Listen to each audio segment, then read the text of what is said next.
सलाम इंडिया, आप देख रहे हैं इंडियन क्राइम न्यूज। अभी हमारे सामने माननीय एडवोकेट श्री अजहरुद्दीन वकील साहब है। इनका जो है तो हम इंडिया का क्राइम न्यूज़ की तरफ से इंटरव्यू लेने के लिए आए हैं और 24/4/2025 को इन्होंने कोर्ट में एक बहुत ही खतरनाक केस था, उसमें से उन्होंने आरोपी की मुक्तता करे। तो ये इनसे अजहर साहब के मुंह जबानी हम लेने के लिए आए।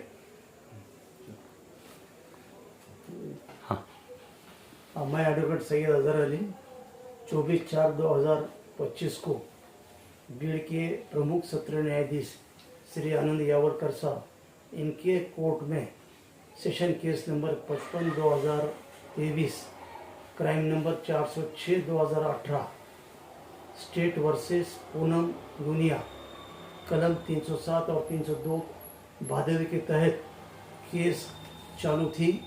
वो केस पिछले 1.5 साल से प्रमुख सत्र न्यायाधीश के कोर्ट में चालू थी।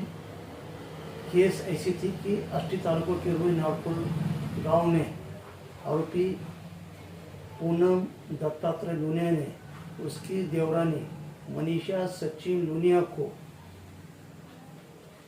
उसके शोहर के साथ में उसके नाजायज ताल्लुकात की शक के बिना पर 25/11/2018 को उसके सर पे रॉकेल डाल के उसको जलाई। बाद में उसको इमीडिएटली वहाँ से नगर के सिविल हॉस्पिटल में शिफ्ट किया गया।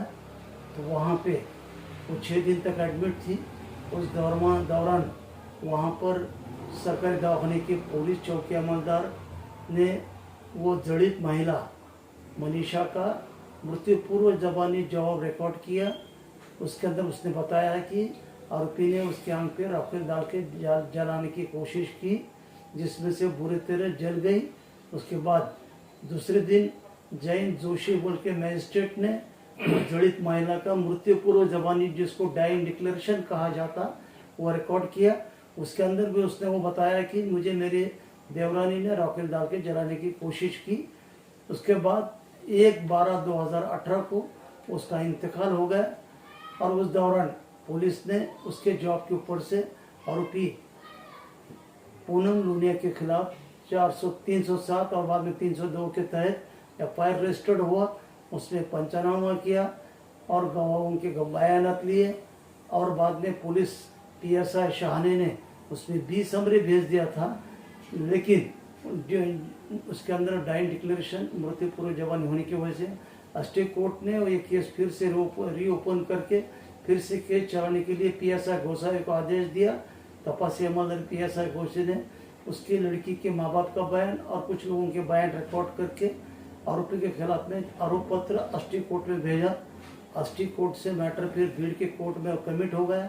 यहाँ पर कोर्ट ने 15 गवाहों के बयान लिए, जिसमें सरकारी पंच 2 थे जिन्होंने घटनास्थल पंचनामा, कपड़े जब्ती पंचनामा, स्टोव जब्ती पंचनामा, साथ में जिस थाने अमलदार ने या चौकी अमलदार ने वो दलित महिला का बयान लिया था उसका बयान लिया गया। उसके बाद डॉक्टर जैन जोशी जो डॉक्टर ने उसको ट्रीटमेंट किया था, सुप्रिया जाधव, डॉक्टर साई गौर जिसने PM किया था, और वो लड़की के माँ बाप, उसका भाई, उसकी बहन, इनके स्टेटमेंट रिकॉर्ड किए गए। और उसके बाद तपासी अमलदार शाहनी और गोसाई का बयान और जिसने CA के लिए जो कपड़े लेकर गए थे उनके बयान लिए गए। और हमने आरोपी तरफ से एक आशा नालकुल बोल के गवाहदार का बयान हमने हमारे डिफेंस में तपास से किया गया, क्योंकि वो पड़ोस में थी। सबसे पहले उसने आवाज़ सुनी थी। प्रोसिक्यूशन या सरकार पक्ष की ऐसी केस थी, सिर्फ DD के ऊपर लड़की ने मरने से पहले इसका नाम लिया था, इसी ने उसको जलाने की कोशिश की थी आरोपी पूनम ने, और DD के ऊपर ही उसको आरोपी को सज़ा देना, ऐसा सरकारी पक्ष का ऐसा कहना था। हमने बचाव में हमने ये बताया सिर्फ DD सज़ा के लिए काफ़ी नहीं, बल्कि उसको दूसरे सर्कमस्टांसेस, दूसरी परिस्थितिजन्य पुरावा जो कि घटनास्थल में ऐसा आया था कि घटनास्थल में जिस रूम में उसने जली थी वो रूम का अंदर से खटका, दरवाजे का खटका टूटा हुआ था। वो हमने डिफेंस में पंच को पूछा था और डिफेंस विटनेस ने बताया कि उन्हें दरवाज़ा अंदर से बंद करी थी।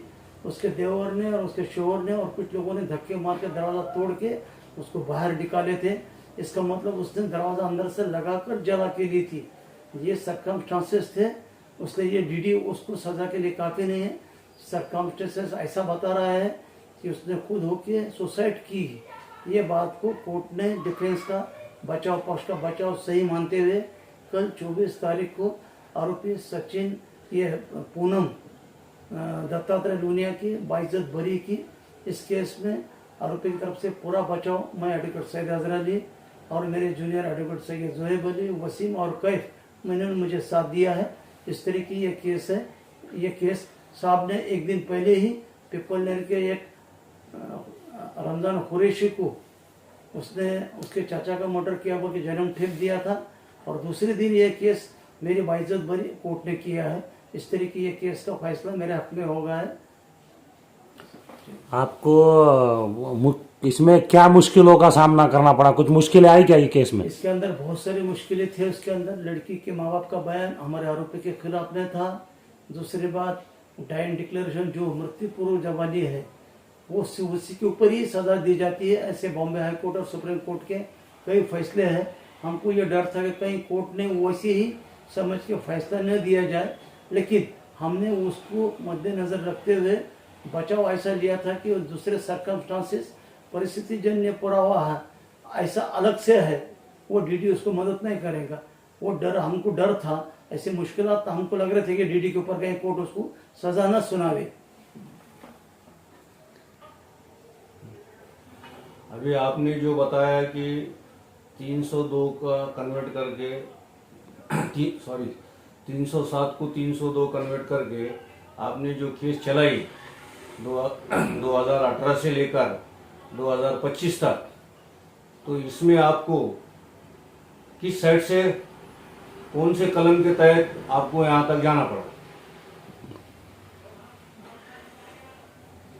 आरोपी के ऊपर तो 307 जब वो जिंदी थी, जब 307 लगा शुरू में जलाने के बाद और मरने के बाद 302 ऐड हो गया।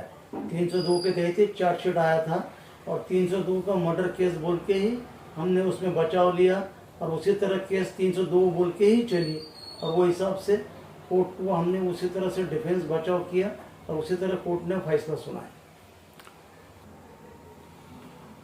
अभी आपने बताया कि कोर्ट ने एकदम सही निकाल दिया है, सही फैसला दिया है। इसके अंदर आपने कौन सा मुद्देमाल जब्त किया था पुलिस ने, इसके बारे में आपका क्या कहना है? इसमें अहम जो था कि जिस स्टोव में रॉकेल था वो स्टोव उन्हें उसके सर पे डाल के जलाई और वहाँ पे काड़ी जला के उसको सिलवाई, ऐसा बोल के जो बचाव था वो मुद्देमाल जो सीए को गया था उसके अंदर रॉकेल के कुछ अंश मिले थे। वो मुद्देमाल और सीए रिपोर्ट जो है तो पॉजिटिव था, वो सरकारी पक्ष के हक में था। वो स्टोव में रॉकेल था और रॉकेल के उसके कपड़ों में रॉकेल की बोहरी थी और उसके लिए रॉकेल से जलाया गया, ऐसा उसमें सरकार पक्ष का कहना था। उसके बावजूद भी हमने बचाव लेते हुए आरोपी को बाइज्जत बरी कराया। अभी आपने एडवोकेट श्री सैयद अजहर अली साहब के ज़बानी सुना है, इसलिए हम एडवोकेट अजहर अली साहब का इंडिया क्राइम न्यूज़ में जो अपनी ज़बानी दिया, इनके तरफ से हम शुक्रिया अदा करते हैं। इंडियन क्राइम न्यूज, भ्रष्टाचार विरोधी